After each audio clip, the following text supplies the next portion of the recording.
Say hi. Nice. Sit down. Monica, go. In the kitchen. Right. Goody. We're dogging out here. Dogging out. Yeah, well, good evening, Final Community. We are back. Basshead 4. And John. Okay. Okay. Yeah, first sort of session for a couple of months, I think. Yeah, long time. So, and obviously we've been doing some solo videos, but very pleased to be back. So yeah, we've got together, we've been playing each other some great tunes, trying to follow a kind of thread. Although I think we lost it in places. We have lost it in places. What are we listening to, John? We're listening, in the background we have an EP by Fenez on Touch Records called 7 Stars. Also available on vinyl, and I can't find my vinyl copy of it. That's playing in the background. Christian Fenez, Austrian guitarist. Wonderful. So that's playing softly in the background. And I don't know if anyone else is having these kind of copyright issues, but for the last 3 videos I've put up, I'm seeming to get slapped with a third-party copyright thing. So we're trying to play a record that we believe that United Artists don't own. Universal. Sorry, Universal. I know they don't own that They one. don't own this one. So anyway, we really did kick off in fine style with a 12-inch actually, Public Enemy, Fight the Power. Just got things kicking off. Big, dense, funky stew of a track. Sounded fantastic. Sounded great, actually. Yeah. That prompted me to think about that kind of time, really. And I thought of a band called Luscious Jackson, who were on the Beastie Boys' Grand Royal label.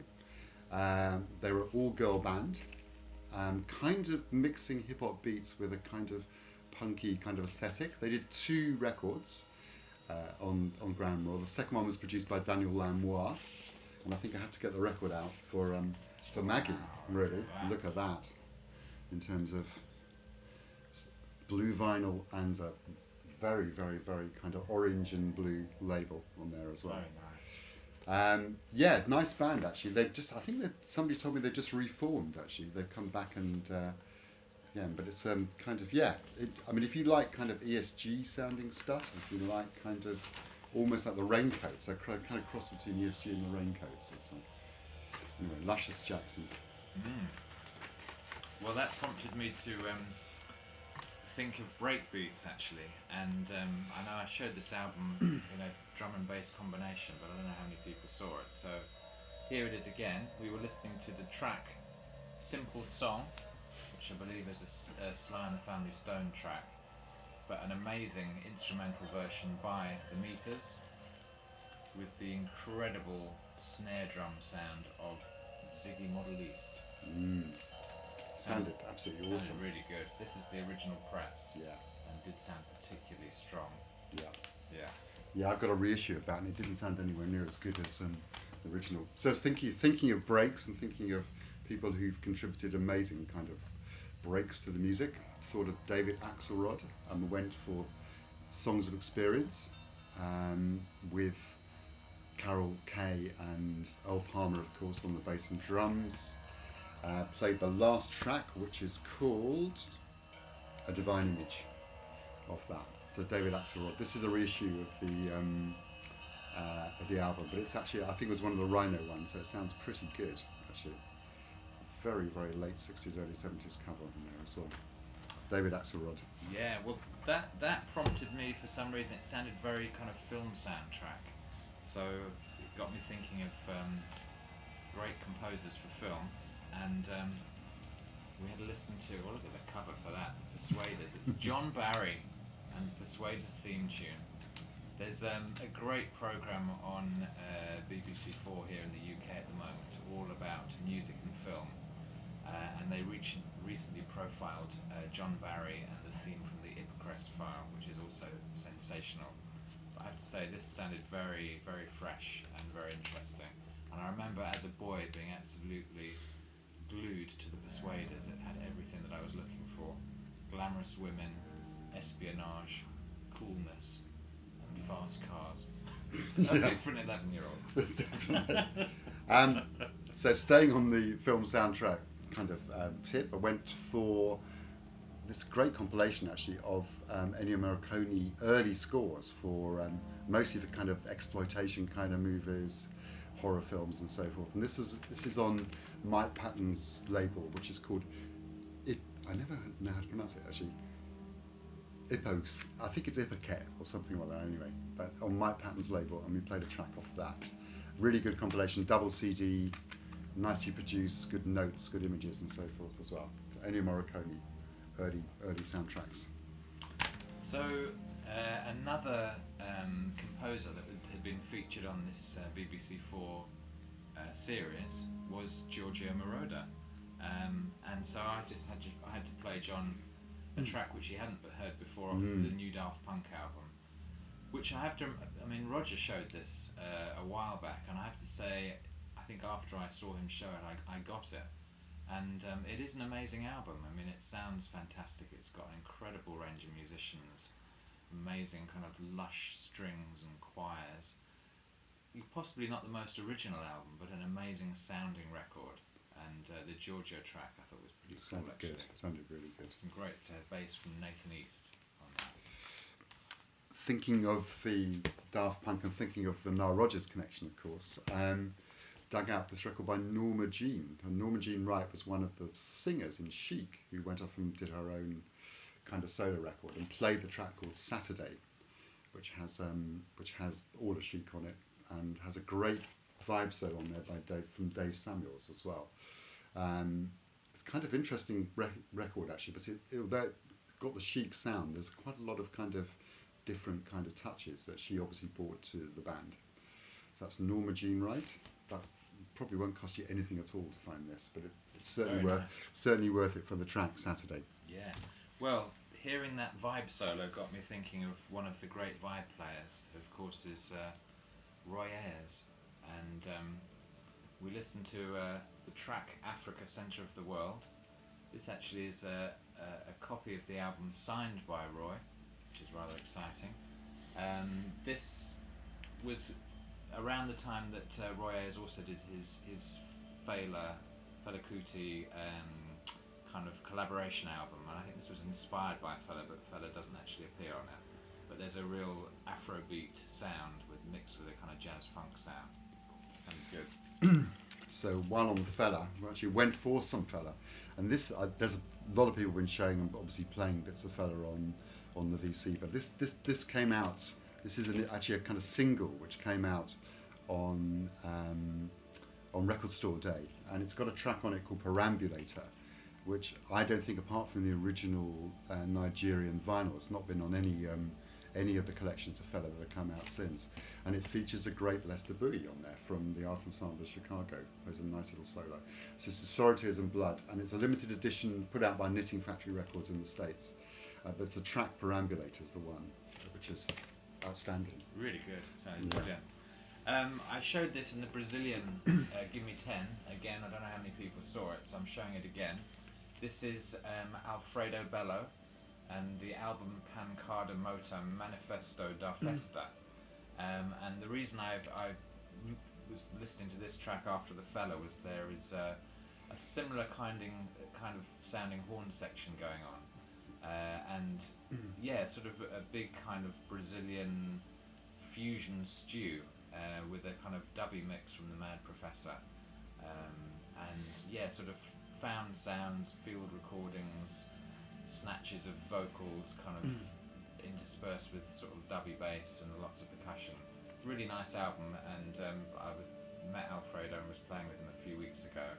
Really recommended, actually. Alfredo Bello, that's him as a young boy. Yeah, I've never heard that before. It's really good. Actually, I was really impressed by it. Thinking of Brazil, I was thinking of also some of the more contemporary kind of Brazilian stuff that's around. I went for a CD by Marisa Monte, I think you pronounce her name, but I always call her Marisa Monte, and this is from her record Infinito Particular, which is a kind of interesting. She put two records out at the same time.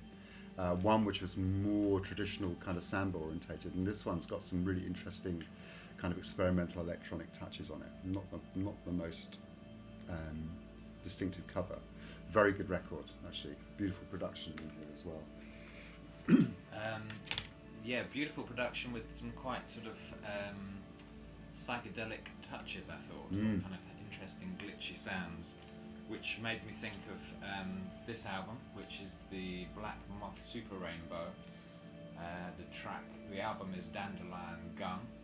You could definitely show your colours there. I am showing my colours, Willow. Here you go, lots of colours. And I think we were listening to the track.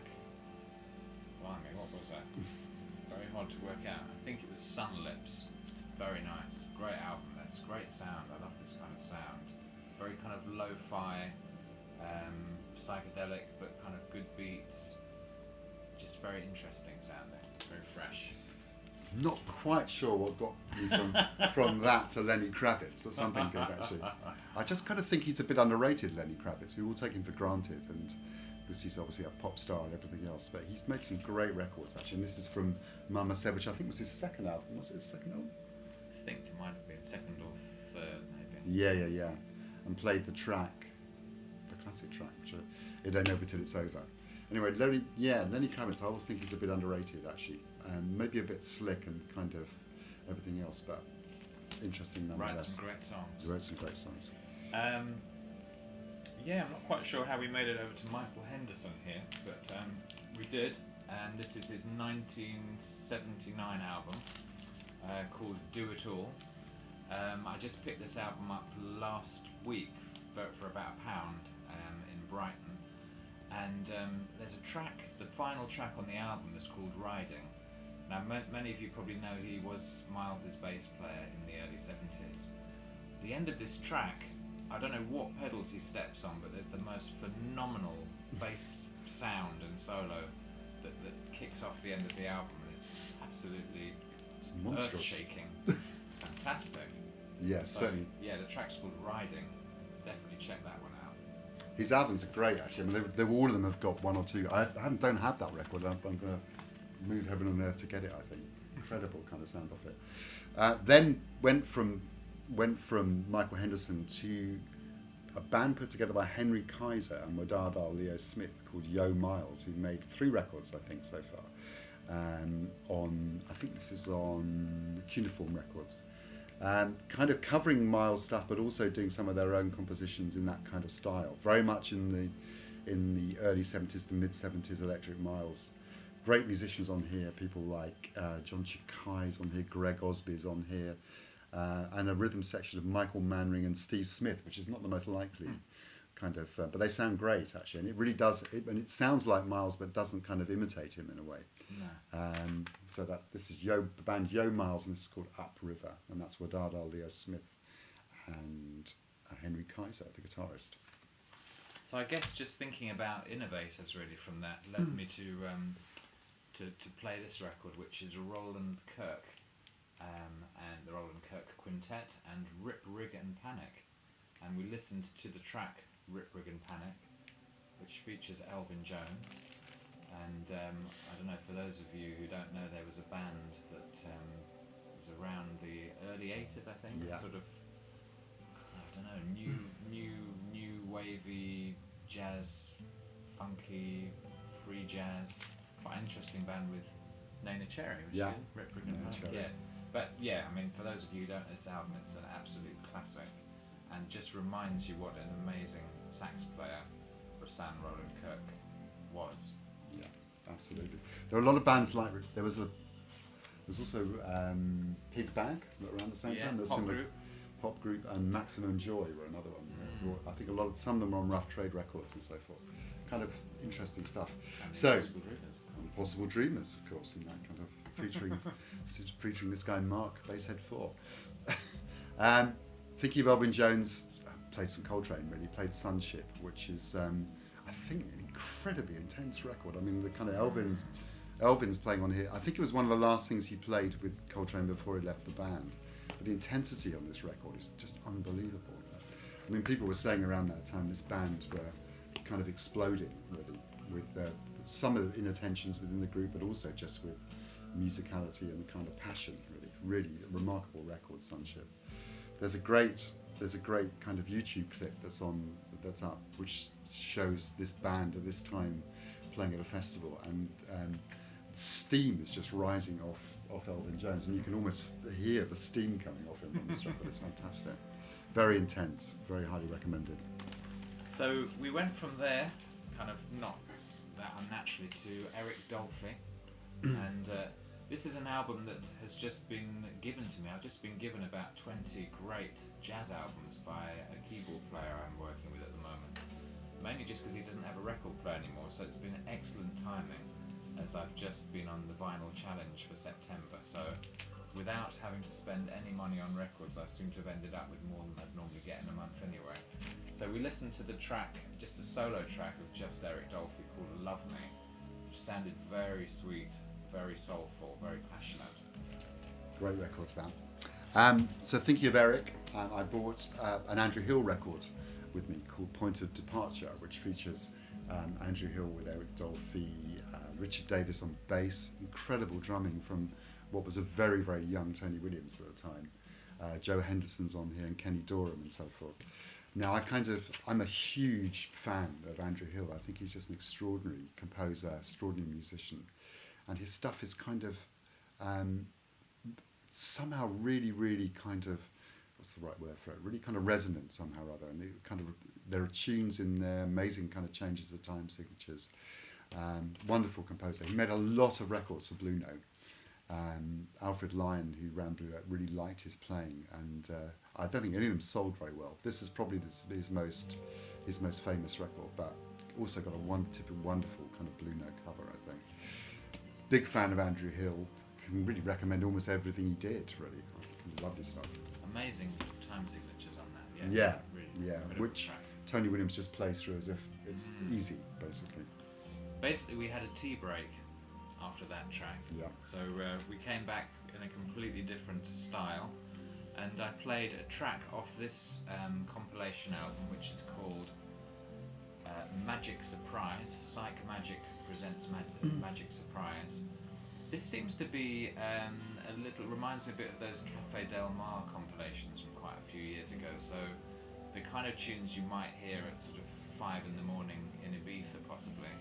But anyway, there was a track which I love called Beethoven by the band Motion, UK band, who only made one album, and it's a kind of a mix of reggae and jazz and funk, I guess, really, but a very UK take on all of that, and features the fantastic bass playing of George Oban, who was the original Aswad bass player, and also Drummy Zeb Angus Gay, who is still the Aswad drummer.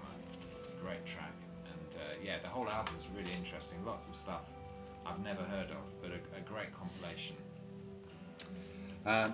I'm not sure what the connection between that and this one was, but there was something. I think it was something about the sound, actually, rather.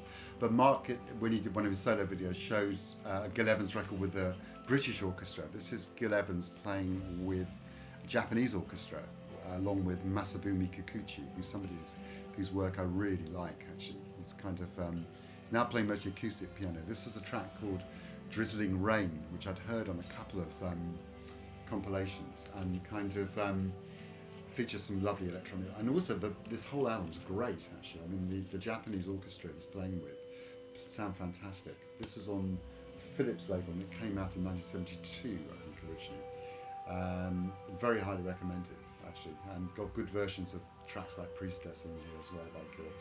But the track Drizzling Rain's got also a lovely electric piano solo by Kikuchi in the middle.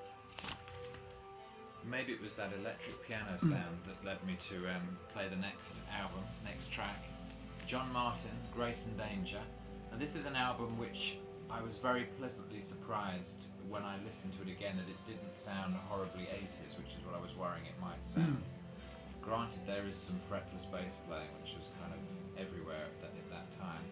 But a good John Martin album, actually. Sounds very, very nice. His first sort of more all-electric album. It was the One After One World, I think, wasn't it? We listened to the track Some People Are Crazy, and it sounded great. I think the record after that's called the one called Piece by Piece, I think, actually, is also really good. Right. Phil Collins on drums. Phil Collins on drums. Yeah. Okay. Again, I think I might have taken a left turn, but I've been listening to a lot of Sonic Youth the last couple of weeks actually, and I don't know whether it's been partly inspired by the kind of New York Post and so forth, by Big Star 1000 and everything, but I played Sonic Nurse, and I played the track called Stones off there. I kind of like I mean, of course I love all the classic Sonic Youth like Daydream Nation and Evil and stuff like that, but I really like the later Sonic Youth records were produced, particularly the two produced by Jim O'Rourke. This one, Sonic Nurse, and also Murray Street as well. Love that guitar sound of the two of them. And you like the guitar tunings? I like the tunings as well. Yeah. Not entirely sure why I showed this album, but there was something about a certain raw kind of quality in the sound and an honesty in the music. This is an album by the UK band called Family. I think it's from about 1971. It's the album called Anyway.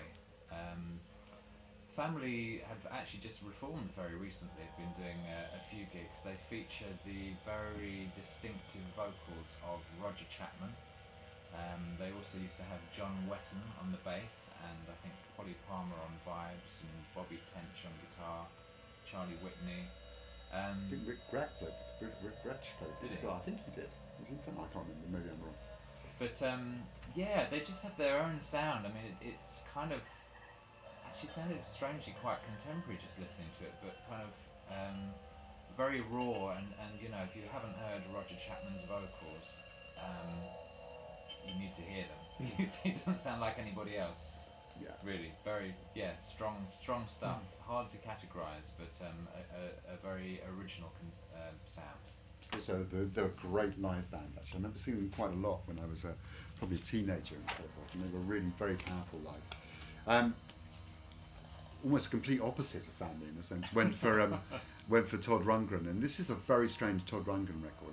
It's called Faithful, and the first side of it is absolutely amazing recreations of other people's music. So there's versions of Good Vibrations, the Beatles' Rain on here and so forth, and they sound Strawberry Fields. They sound almost exactly the same as the originals. So not very interesting, but the second side of the record has some originals by Todd on there, and there's some fantastic songs on there. I played the track called Love of the Common Man. It's basically, I think, the kind of Utopia lineup he's playing with on this. So this is, I think this is original pressing on Bearsville of Todd Rundgren's Faithful. I mean, I'm a bit of a Todd head. So am I. And love his stuff. So any excuse really. Again, we were pretty much freestyling now. We'd slightly lost our connectivity between tracks, so I'm not quite sure how we ended up. I kind of just wanted to play John a track off this, which is the new Volcano Choir album, whose name is Repave. And obviously this is one of the kind of side projects for the singer Bon Iver. Nice cover, and I think the music has that kind of a big oceanic sort of landscapey feel. There's quite a few sort of power ballad type songs on here. I guess the lineage, maybe for the track we were listening to anyway, it seems to be coming from Talk Talk. But I suppose I can also hear, you know, James Blake, and I can kind of, I suppose, hear a bit of Coldplay maybe, if I don't really want to hear Coldplay, but there's something going on there. But a very beautifully produced album, and if you like the Bon Iver sound, then you're going to like Volcano Choir. Yeah.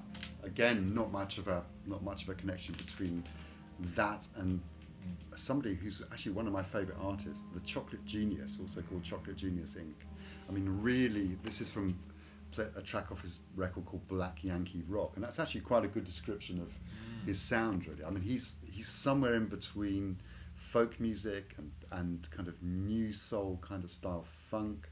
There's a bit of almost a bit of country in there in his stuff sometimes as well. I mean, he really is an extraordinary artist. It's kind of the closest I can think of. He's got the same kind of diversity to his music as someone like Michel Ndegeocello has in hers, actually.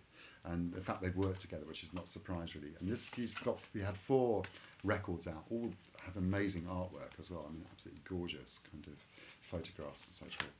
But very good musicians on here. People like Mark Rebo is on here, and others as well. I mean, just check him out. He's unique and a bit of a treasure, really. And more people should know about him. I'm not sure. I haven't seen any of his stuff shown. No, Big Craig Sea at Street all. production. Produced by Craig Street. Yeah, Really, played the really track called Chasing Strange. fantastic. Really recommend it. Yeah, You should I mean, check him out. 4 records. One called Black Rock. One called I can't remember the other ones. Actually, four very good records there, all worth getting. And the last one he had out was called Swan Songs as well, which is very kind of down tempo, reflective stuff. And let's hope it's not his swan song. I hope so. Yeah. Although it's an ominous title. Yes. Well, I guess sort of in that sort of acoustic, funky soul vibe. I know a couple of people had shown this again in some Gimme Tens, but it just seemed the right moment to also remember the Linda Lewis Lark album, and just also what an original singer-songwriter from the UK we have here with Linda, who is still alive, folks. Yep. Somebody else who's very thankfully still alive is Bill Frisell. In fact, he's very much alive. This is from the album that came out in the summer. I think it's his most recent record called Big Sur, where guitarist Bill Frisell, he spent a long time in Big Sur looking at the landscape, being inspired by the landscape, and made a record which brings together 2 of his bands actually. The lineup is him and Avin Kang on viola, Hank Roberts on cello, Jenny Scheinman on violin, and Rudy Royston on drums. Not a lot of soloing on this record. It's mostly kind of 3 composed. I love Bill Frisell's stuff, and I like his kind of country influenced stuff as much as I do his more jazzy things. Nice double gatefold sleeve, download key, and everything else. Very nice record. Actually, highly recommended. Beautiful.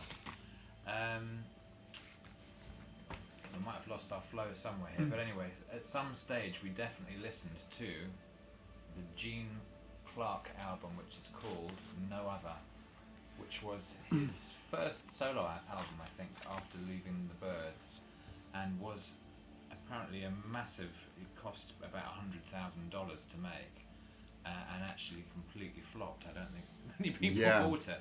Yeah. But it's an incredible album. I mean, it's just a very, very diverse, very original sounding, some amazing songs, some amazing kind of arrangements. You know, I don't know. We listened to the track No Other, which has a kind of incredible sort of squelchy synth bass line, you know, and there's other tracks that are kind of country and western. There's other stuff that are sort of quite sort of Crosby, Stills, Nash and Young like. A real mixed bag, but fantastic big production, great songs, really worth checking it out. If you can find the vinyl, you're a better man than me, because I couldn't find it, but it's definitely available on CD.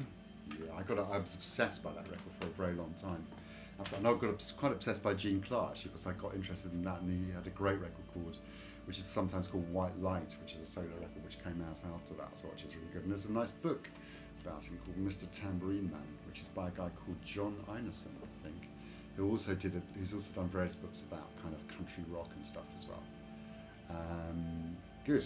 I mean, kind of interesting, kind of bit of a sad story really. I mean, had a lot of kind of problems as well as being a great writer. But anyway, Gene Clark, Mr. Tambourine Man. Then my last tune of the night was by the Doves. It's the album called Lost Soul, and we listened to the track called Break Me Gently. I have to say I don't actually know anything about the Doves at all. I just heard a track on the radio last week. I heard that track, in fact, Break Me Gently, and I immediately needed to have it. So yeah, I guess again something about that kind of post-rock talk lineage was we were hearing that in this track. It's from 1996. Really nice. Sounded really good actually. And my last track was from, this is the kind of upgrade for me. This is Joao Gilberto's second album, which is just called Joao Gilberto, from the early 70s, produced by Wendy Walter Carlos as well, who obviously went to do a lot of stuff in terms of electronic music, working with synthesizers.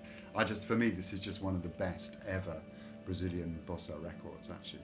And now I've got 3 versions of this. I still haven't not quite sure where this came out on Klimt, the French label, I think it's from France, yeah. And I'm not sure where they mastered it from, but I'm not 100% convinced it's an analog master, but it still sounds great. Amazing kind of syncopation between the voice and the guitar, minimal backing and so forth. Really, really great record. And they've done a nice job on the cover, a nice embossed cover and so forth as well. Good stuff. And that was it. That was it. And we're at the half an hour mark, yeah. Okay, so I think we should probably. I mean, lots of thanks to everybody, and you know, the vinyl community continues to be an amazingly inspirational place. Yeah, really. it's great. We've been really enjoying it. Really enjoying it. Yeah. So, peace to everybody. Peace. See you soon. Sleep well.